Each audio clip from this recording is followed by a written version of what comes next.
तो जैसा कि आप लोग देख रहे हैं, मैं bhuet.nta.nic.in की वेबसाइट पर हूं और यहाँ पर ही आपको जाकर फॉर्म भरना है। इसका लिंक मैं आपको डिस्क्रिप्शन में दे दूंगा, वहाँ से आप डायरेक्ट क्लिक करेंगे और आपका ये डायरेक्ट खुल जाएगा। तो चलिए मैं आपको बताता हूँ किस तरीके से आपको रजिस्ट्रेशन करना है और उसके बाद किस तरीके से आप साइन इन करेंगे, जिससे आपका आगे की प्रोसीजर जो भी होगी आपको यहीं से पता चल जाएगी। तो सबसे पहले मैं आपको ये बता दूँ कि आपकी जो फॉर्म की डेट है वो 14 से लेकर, मतलब आज से लेकर और आपकी 6 सितंबर तक है। तो आप ये समझ लीजिए कि आपको 6 सितंबर तक इंतज़ार नहीं करना है। आप कल परसों या नरसों में जाकर ही भर दीजिए फॉर्म और मतलब अपनी फ़ी पेमेंट भी कर ही दीजिएगा, क्योंकि आपको इंतज़ार नहीं करना है लास्ट डे तक। लास्ट डे में बहुत ज़्यादा सर्वर डाउन रहता है और क्या होता है कि आपका फॉर्म नहीं भर पाता है कई बार। तो आपको लास्ट डेट का इंतज़ार नहीं करना है और आराम से फॉर्म को भरना है। तो देखिए किस तरीके से आपको फॉर्म को भरना है। सबसे पहले तो आप यहाँ पर आएंगे तो आपको यहाँ पर ये रजिस्ट्रेशन फॉर यूईटी 2021 दिख रहा है, इसको आप लोग ओपन करेंगे। अगर आप पोस्ट ग्रेजुएट के लिए करना चाहते हैं पीईटी यानी पोस्ट ग्रेजुएट एंट्रेंस टेस्ट, तो आप पीईटी के लिए करेंगे, वरना आप यूईटी के लिए जो ऑप्शन है आपका, इसको ही आप क्लिक करिए। यहाँ पर मैंने देखिए क्लिक किया तो आपका ये देखिए इस तरीके से कुछ खुल के आता है और यहाँ पर आपको देखिए बोलेगा कि न्यू रजिस्ट्रेशन या साइन इन। तो देखिए आपको यहाँ पर, क्योंकि आप पहले यूज़र हैं, मतलब आप यहाँ पर फर्स्ट मतलब फॉर्म भरने जा रहे हैं, तो आप न्यू रजिस्ट्रेशन जो यहाँ पर है इस पर क्लिक करेंगे, ना कि आप साइन इन करेंगे, क्योंकि आपको पहले अपना रजिस्ट्रेशन करना है, उसके बाद आपको साइन इन करना होगा। तो न्यू रजिस्ट्रेशन पर हम क्लिक करेंगे और न्यू रजिस्ट्रेशन पर क्लिक करने के बाद ही खुलेगा आपका। तो न्यू रजिस्ट्रेशन पर जैसे ही हमने क्लिक किया तो हमारे पास ये इस तरीके से इंटरफेस खुल के आ जाएगा हमारा। और यहाँ पर आप देख सकते हैं 4 प्रोसीजर आपको फुलफ़िल करने हैं। रजिस्ट्रेशन करना है, फिर आपको अपना एप्लीकेशन फॉर्म भरना है, उसके बाद आपको डॉक्यूमेंट जिसमें केवल आपको इमेज अपनी अपलोड करनी है और साथ ही साथ एक सिग्नेचर स्कैंड उसको अपलोड करना है। बस इतना ही करना है डॉक्यूमेंट्स में और उसके बाद आपको फ़ी पेमेंट कर देनी, जो आपकी चौथा प्रोसीजर है। और बस इतना ही है इसमें। और देखिए यहाँ पर डाउनलोड इन्फॉर्मेशन बुलेटिन दिया हुआ है, तो इसको आप डाउनलोड कर लीजिएगा। और यहाँ पर मैं वीडियो में तो अच्छी तरीके से बता दूंगा, एक बार आप इसको देख भी लीजिएगा अपने आप से। तो चलिए यहाँ पर हम नीचे स्क्रॉल डाउन करते हैं डायरेक्ट। तो यहाँ पर आपको बताया गया है कि 600 रुपीज़ आपकी फ़ी पेमेंट है और बाकी शास्त्री कोर्स के लिए जो है वो 400 रुपीज़ है। फॉर जनरल आपका है EWS और OBC के लिए, और SC ST डिसेबल्ड और जो आपके थर्ड जेंडर है तो उनके लिए 300 रुपये और 200 रुपये, जिस तरीके से भी दिया है वो आप समझ सकते हैं यहाँ पर। बाकी और भी बहुत सारी इन्फॉर्मेशन दी हुई है, ज़्यादा कुछ काम का नहीं है। तो हम डायरेक्ट यहाँ पर नीचे आएंगे और यहाँ पर आपको दिखेगा कि I have downloaded the information bulletin, और जो भी ये लिखा हुआ है तो आप इस चेक बॉक्स पर टिक करेंगे और डायरेक्ट आप क्लिक हेयर टू प्रोसीड कर देंगे। तो जैसे ही आप लोग क्लिक हेयर टू प्रोसीड करेंगे, उस वैसे ही आपके पास ये सामने आपको स्क्रीन दिखने लगेगी। और यहाँ पर आप देखिए, यहाँ पर आपका देखिए रजिस्ट्रेशन है, 4 प्रोसीजर उसी तरीके से लिखे हुए हैं। पहले तो आपका रजिस्ट्रेशन है और रजिस्ट्रेशन में आपको देखिए सबसे पहले क्या भरना है, आपको कैंडिडेट नेम भरना है। यहाँ पर कैंडिडेट नेम में आप अपना नाम भरेंगे, फिर फादर्स नेम भरना है, मदर्स नेम भरना है और ये सब चीज़ें जो हैं आपकी। और उसके बाद डेट ऑफ बर्थ भरना है। डेट ऑफ बर्थ बहुत ही इंपॉर्टेंट है। जो आपके 10th की मार्कशीट है उसको आप उठाइएगा, 10th की मार्कशीट या पास सर्टिफिकेट जो भी आपके यहाँ इशू किया जाता है उसको आप उठाइएगा और वहाँ से अपना कैंडिडेट नेम देकर लिखिएगा। अपना नाम भी आप वहीं से देकर लिखिएगा। आपको कोई ज़रूरत नहीं है अपनी बुद्धि लगाने की, केवल आप कैंडिडेट नेम वहाँ से देखिए। फादर नेम जो वहाँ पे लिखा है 10th की मार्कशीट में वो आप लिखेंगे। ऐसा नहीं कि आपके जो फादर हैं वो प्रसाद लगाते हैं बीच में, मान लीजिए कुमार लगाते हैं और आपने डायरेक्ट उनका नाम और जो है अपना सरनेम लिख दिया है, तो ऐसा नहीं करना है आपको। ठीक है, तो फादर्स नेम जो आपका 10th की मार्कशीट में लिखा है, मदर्स नेम अगर मार्कशीट में लिखा है तो ठीक है, नहीं तो जो आपका मतलब एक लिखा जाता है वो आप लिखिएगा। डेट ऑफ बर्थ जो 10th की मार्कशीट में लिखी है वही लिखिएगा। आपका जेंडर जो है मेल फीमेल वो लिखिएगा। आइडेंटिटी टाइप ये इंपॉर्टेंट है आपको। तो देखिए यहाँ पर आइडेंटिटी टाइप में आपको क्या कह रहा है, pan card, school ID card, passport, voter ID, ration card, ये सब है आपका। तो आपकी कोई भी एक वैलिड आइडेंटिटी, अगर आपके पास पैन कार्ड है तो ठीक पैन कार्ड, नहीं है तो ठीक, वैसे तो आपका पैन कार्ड नहीं होगा मोस्टली का, वोटर आईडी भी नहीं होगा क्योंकि 18 साल से आप नीचे हैं, लगभग सभी लोग होंगे। और स्कूल आईडी कार्ड तो चलिए ज़्यादा इतना इंपॉर्टेंट नहीं होता है। तो आपके पास आधार कार्ड तो होगा ही होगा, और आधार कार्ड सबके पास होगा। तो एनी अदर, आधार कार्ड का तो ऑप्शन है नहीं यहाँ पर, तो आप any other valid government identity with photograph, तो इसको क्लिक कर दीजिएगा। जहाँ पर जैसे ही आप यहाँ पर क्लिक करेंगे तो यहाँ पर कुछ लोडिंग सा होगा और वो सिलेक्ट हो जाएगा। अब उसके बाद यहाँ पर नीचे लिखा हुआ है enter valid government identity number. तो वैलिड गवर्नमेंट आइडेंटिटी नंबर मतलब आधार कार्ड का क्या पूरा नंबर लिखना है? नहीं, आपको यहाँ पर आधार कार्ड का जो लास्ट 4 डिजिट्स हैं, देखिए यहाँ पर जो आप बुलेटिन डाउनलोड करने को दी गई थी उसमें वो लिखा हुआ है। तो आप वहाँ पर पढ़ेंगे, उसको थोड़ा सा स्क्रॉल डाउन करेंगे, नीचे आपको मिलेगा। तो वहाँ पर जहाँ पर मतलब डॉक्यूमेंट्स अपलोड करने जो आपके यहाँ पर दिया है, तो उसमें लिखा हुआ है कि जो आधार कार्ड का अगर आप अपलोड कर रहे हैं तो उसकी जो लास्ट 4 डिजिट हैं आधार कार्ड के नंबर की, आपको वो अपलोड करनी है। तो आप यहाँ पर वो लास्ट आधार कार्ड के अपने जो 4 डिजिट्स हैं लास्ट की, वो लिख दीजिएगा। ठीक, अब उसके बाद आपका प्रेजेंट एड्रेस। अब प्रेजेंट एड्रेस है एक यहाँ पर देखिए, और नीचे देखेंगे तो परमानेंट एड्रेस है। तो यहाँ पे जाहिर सी बात है, प्रेजेंट एड्रेस वो एड्रेस हुआ आपका जहाँ पर आप रह रहे हैं इस समय प्रेजेंटली। मतलब कुछ बच्चे होते हैं वो मतलब अपने घर से दूर जाकर कहीं प्रिपरेशन करते हैं, कहीं और पढ़ते हैं, तो वो आपका प्रेजेंट एड्रेस हुआ। और जो आपका मतलब एक परमानेंट एड्रेस है, मतलब जहाँ आपका घर है, तो वो आपका परमानेंट एड्रेस में जाएगा। अगर आप प्रेजेंट एड्रेस और परमानेंट एड्रेस आपका एक ही है, मान लीजिए आप जहाँ रह रहे हैं वहीं पे पढ़ रहे हैं और वहीं पे हमेशा रहते आए हैं और वहीं रहते हैं, तो वही आप परमानेंट एड्रेस में मतलब प्रेजेंट एड्रेस में डालिएगा, और डायरेक्ट आप यहाँ पर सेम एज प्रेजेंट एड्रेस कर देंगे तो वही वही उतर जाएगा नीचे। तो देखिए यहाँ पर आपको प्रेजेंट एड्रेस जहाँ पर भी आप रह रहे हो तो उसको लिखना है, एड्रेस लिखिएगा, लोकेलिटी क्या है आपकी, ठीक है, distance of your residence from BHU in kilometre. देखिए distance of your residence in BHU in kilometre ये ज़रूरी तब होता है क्योंकि आपको हॉस्टल तो चाहिए चाहिए, सभी को हॉस्टल चाहिए होता है। तो हॉस्टल के लिए जो आपकी कंपोजिट मेरिट मतलब बनती है उसमें 80+20 का पॉइंटिंग होती है, वो अलग क्राइटेरिया है, वो आपको समय आने पर मैं बता दूंगा। तो उसमें क्या होता है कि जिसका दूर होता है उसको ज़्यादा चांस मिलते हैं। वैसे ही यह होता है कि जिसका लगभग 10 से 20 किलोमीटर के अंदर रेंज में होता है BHU के घर, तो उसको हॉस्टल की फैसिलिटी नहीं प्रोवाइड की जाती। तो आपको यहाँ पर जो आपकी घर है परमानेंट एड्रेस, वहाँ से लेके BHU कैंपस की दूरी आप गूगल मैप से या गूगल से कहीं से भी जान लीजिएगा और उसको यहाँ पर लिख दीजिएगा। आपको अपना दिमाग लगाने की कोई ज़रूरत नहीं, केवल आपका जो परमानेंट एड्रेस है वहाँ से लेके BHU की जो कैंपस है वहाँ तक कितनी दूरी है वो आपको यहाँ पर किलोमीटर्स में लिख देनी है। ठीक, उसके बाद आपको यहाँ पर कंट्री चूज़ करनी है। कंट्री मतलब आपका देश इंडिया है, अगर आप बाहर से हैं, फॉरेनर हैं।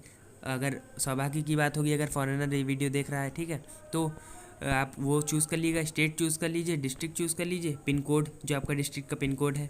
ठीक, अब उसके बाद phone number with STD code. तो आपका फ़ोन नंबर मान लीजिए टेलीफोन नंबर है कोई, तो उसका STD साथ में वो ऑप्शनल है, कोई ज़रूरी नहीं है। अगर आपका टेलीफोन नंबर नहीं है, वैसे तो अब ज़रूरी नहीं किसी के पास टेलीफोन हो ही।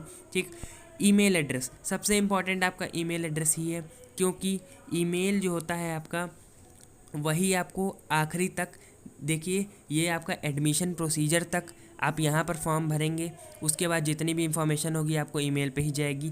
मोबाइल नंबर पे मैसेज बहुत ही कम आता है और बहुत चुनिंदा जगहों पे आता है, तो ईमेल ही जो है आपका सबसे इम्पॉर्टेंट है।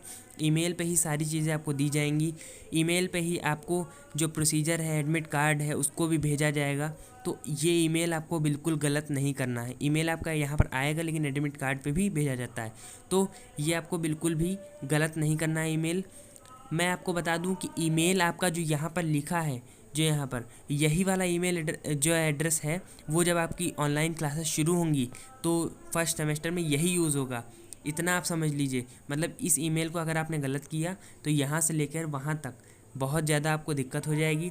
तो इस ईमेल को आप ऐसा करिए, मेरी राय मानिए कि एक नया ईमेल बना लीजिए, उसका पासवर्ड आप बिल्कुल याद करके लिख लीजिए एक जगह नोट्स में अपने ही मोबाइल में, या और एक जगह पर्ची में लिख लीजिए और उसी को यहाँ पर डालिए। और उसी को जो है अपना मतलब एक जो प्रोफेशनल होता है ना, मतलब आप पढ़ रहे हैं एक स्टूडेंट वाला, तो उसके लिए उस ईमेल को केवल उसके लिए यूज़ करिए। ठीक, तो वैसा यूज़ करिए और उसके बाद यहाँ पर मोबाइल नंबर डालिए। मोबाइल नंबर देखिए आपको वही डालना है जो आपका यूज़ में है, जो उसको आप यूज़ करते हैं।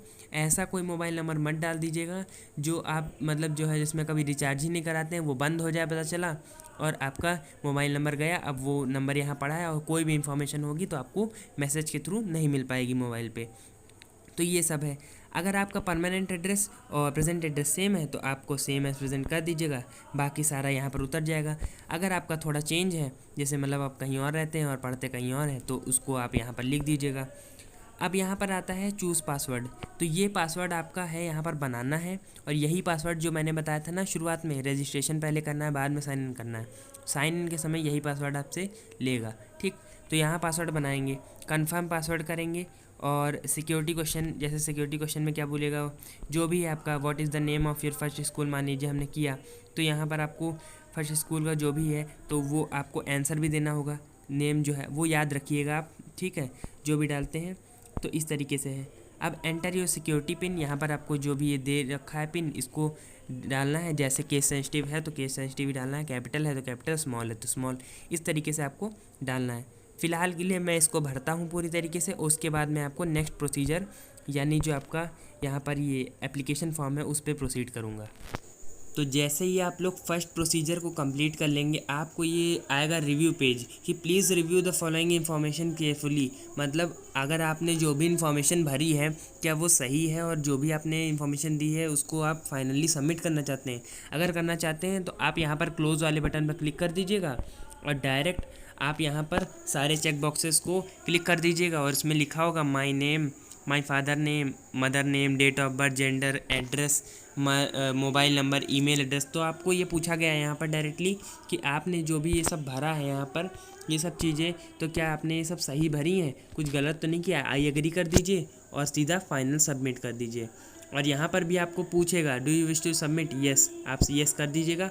आपका थोड़ा बहुत लोड होगा और आपका इंटरनेट अगर सुपर फास्ट होगा तो आपका ये नेक्स्ट प्रोसीजर में पहुँच जाएगा। और जैसे ही आप देखिए यहाँ पर मैं आपको थोड़ा सा कटआउट दिखा देता हूँ कि जिस तरीके से आपने ईमेल डाला था, अगर आपका ईमेल सही आपने डाला होगा तो आप देखेंगे यहाँ पर आपको तुरंत ईमेल पे आ जाएगा एक ईमेल। तो जैसा कि आप देख लें NoRai@BHUUT.NT, इस तरीके का एक ईमेल आएगा, उसमें आपको सब कुछ दिखाया गया होगा। तो आप लोग ईमेल सही डालिएगा। तो चलिए अब मूव करते हैं नेक्स्ट प्रोसीजर पे, जो कि है आपका एप्लीकेशन फॉर्म वाला। और यहाँ पर आपको रजिस्ट्रेशन फॉर्म देखिए इनकम्प्लीटेड दिखा है, एप्लीकेशन फॉर्म इनकम्प्लीट और बाकी इनकम्प्लीट है। तो कंप्लीट एप्लीकेशन फॉर्म पे आपको यहाँ पर आपका एप्लीकेशन नंबर ये दिया हुआ है, ठीक है, और यहाँ पर साफ साफ लिखा भी हुआ है कि please note down the application number for future references. तो इसको आपको स्क्रीनशॉट ले लेना है अपना, और बाकी आप जो भी इसको लिखना चाहें लिख लीजिए जहाँ पर भी आपको लिखना है, और ये ज़रूर से याद रखिएगा। तो इसको आपको ध्यान से लिख लेना है एक जगह।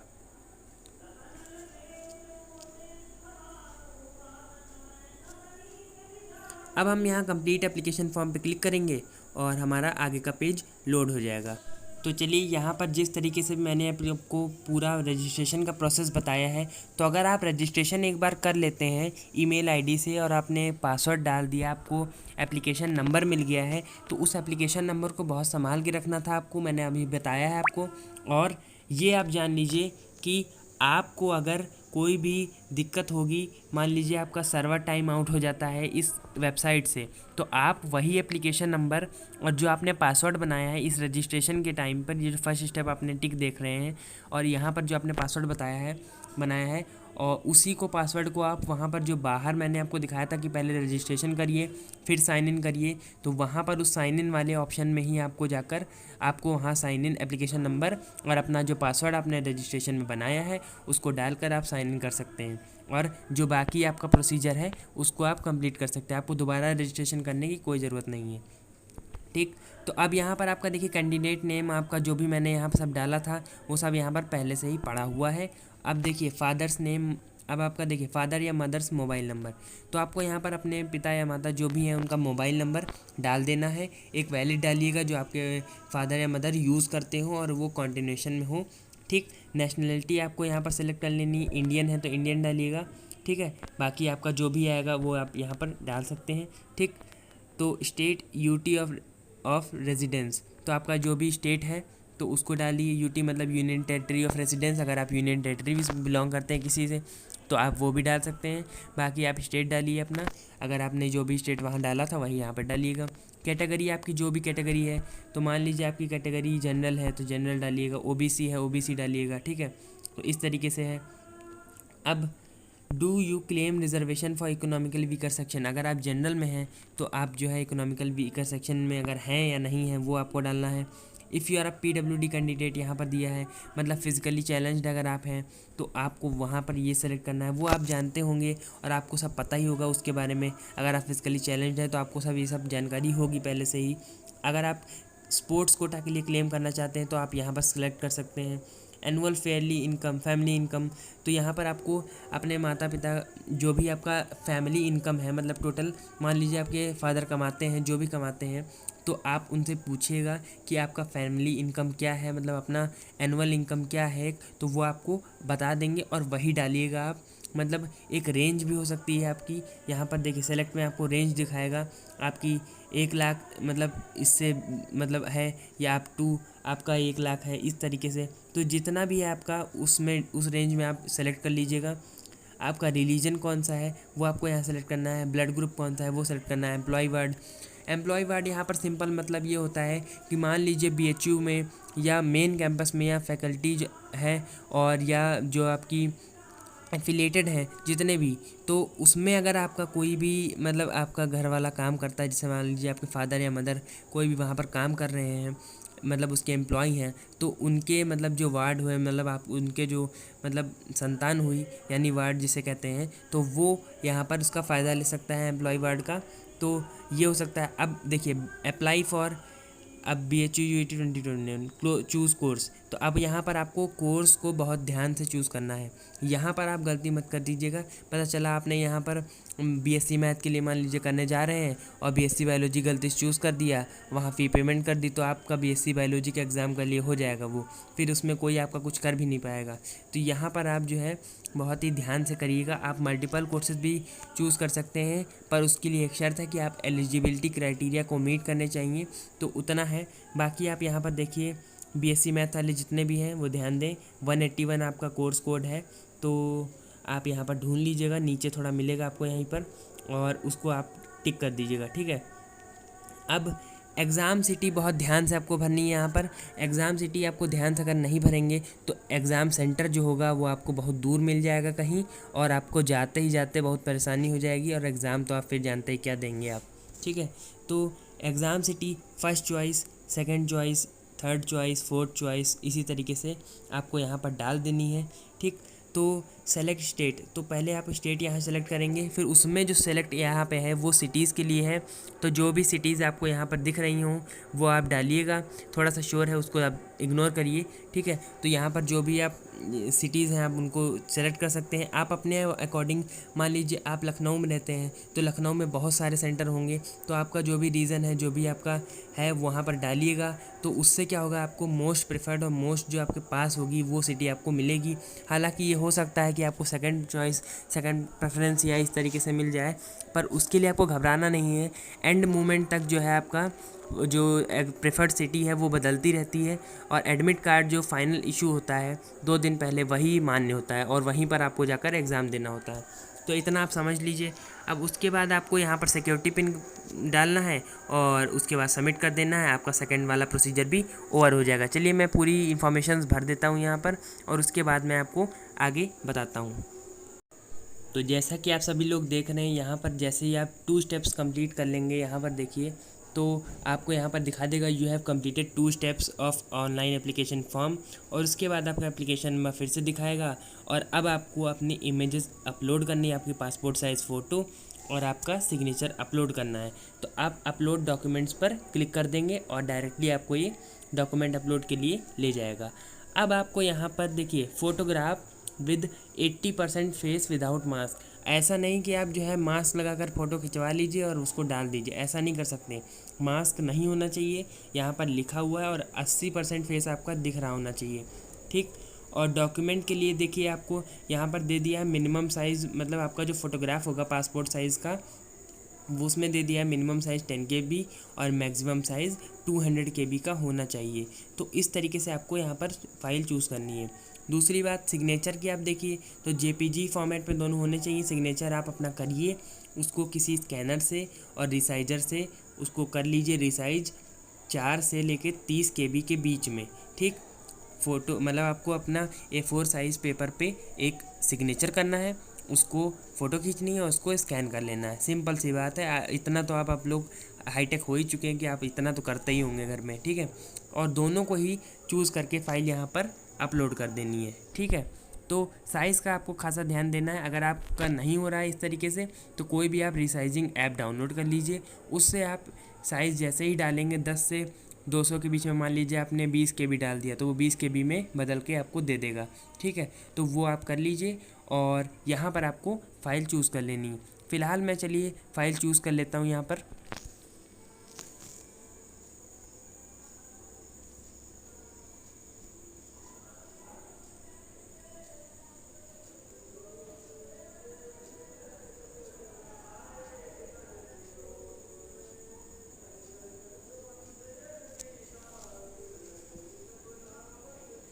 मैंने यहाँ पर देखिए एक मतलब टेस्ट सी ऐसा किया है और यहाँ पर आप देखेंगे तो जैसे ही आपका हो जाएगा तो यहाँ पर इमेज फाइल अपलोडेड सक्सेसफुली लिख कर आएगा, तो ओके कर देंगे हम यहाँ पर।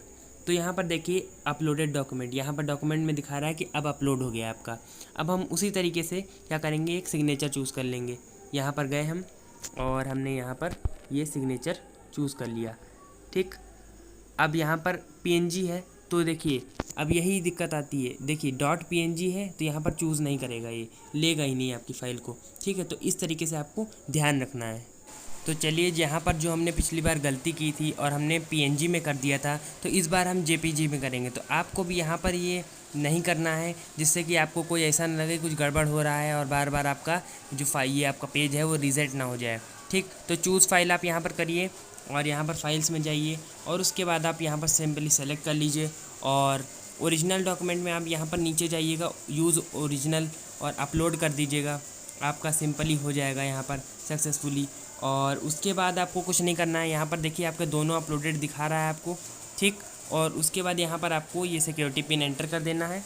चलिए मैं आपके लिए एंटर कर देता हूँ 55040 और कैपिटल M, ठीक। सबमिट करेंगे, यस करेंगे और उसके बाद डायरेक्टली हमारा क्या हो जाएगा, ये अपलोड हो गया, ठीक। अब हमारा चौथा और लास्ट जो आपका प्रोसीजर बचा है वो है आपका फ़ी पेमेंट का। देखिए 3 आपके कंप्लीटेड दिखा रहा है, यहाँ पर आप देखेंगे 3 आपके कंप्लीट दिखा रहा है, 1 इनकम्प्लीट दिखा रहा है। अब आपको करना कुछ नहीं है। देखिए पे एग्ज़ामिनेशन फ़ीस ₹600। तो क्योंकि आपने एक ही कोर्स चूज़ किया था BSc मैथ तो आपको 600 लग रहा है। अगर आपने 2 चूज़ किए होते तो 1200 लगता। इसी तरीके से सक्सेसफुली आप जानते हैं, ठीक। तो अगर आपको अभी भी कोई एडिट करना है एप्लीकेशन फॉर्म में तो यहाँ से कर सकते हैं। डॉक्यूमेंट्स में कुछ एडिट करना है तो यहाँ से कर सकते हैं। अगर आपको फ़ाइनल पेमेंट करनी है, इतना सब आप चेक कर लीजिएगा कुछ, ठीक, कुछ गड़बड़ ना रह गया हो। उसके बाद फाइनल पेमेंट के लिए पे एग्ज़ामिनेशन फ़ी ₹600। उसके बाद केवल आपको यहाँ पर ऑनलाइन पेमेंट का मोड दिखता है, कोई भी ऑफलाइन पेमेंट का मोड नहीं है। और यहाँ पर बुलेटिन में भी आपको बता दिया गया है कि आपको कहीं भी ऑफलाइन पेमेंट नहीं करनी है, यहीं से ऑनलाइन पेमेंट करनी है। कोई आपके भैया हो, कोई आपके आसपास कोई करता हो जिसको आप जानते हैं जो कर लेता हो तो उससे आप करवा लीजिए। नहीं तो आप सिंपली साइबर कैफ़े जाइए, वहाँ पर आपसे कुछ एक्स्ट्रा चार्ज ले लेगा और वो आपके लिए फ़ी पेमेंट कर देगा, ठीक। तो इतना आपको करना है, ऑनलाइन पेमेंट कर देंगे आपको सिंपली हो जाएगा और यहाँ से आपका फॉर्म जो है वो कंप्लीट हो जाएगा एकदम, ठीक। तो ये रहा आपका पूरा फॉर्म का प्रोसीजर। अगर आपको अभी भी कोई दिक्कत आ रही है तो मुझे कमेंट सेक्शन में बताइए, मैं उसका जवाब ज़रूर दूंगा। साथ ही मेरा टेलीग्राम चैनल आप ज्वाइन कर लीजिए BHU BSc मैथमेटिक्स 2021 की तैयारी के लिए। और अगर आपने मेरे चैनल SKG मैथमेटिक्स 2.0 और SKG मैथमेटिक्स को सब्सक्राइब नहीं किया है तो लिंक आपको डिस्क्रिप्शन में मिल जाएगा और ये वाला चैनल आप डायरेक्टली सब्सक्राइब कर सकते हैं। लाइक बटन को ज़रूर दबाइएगा। धन्यवाद।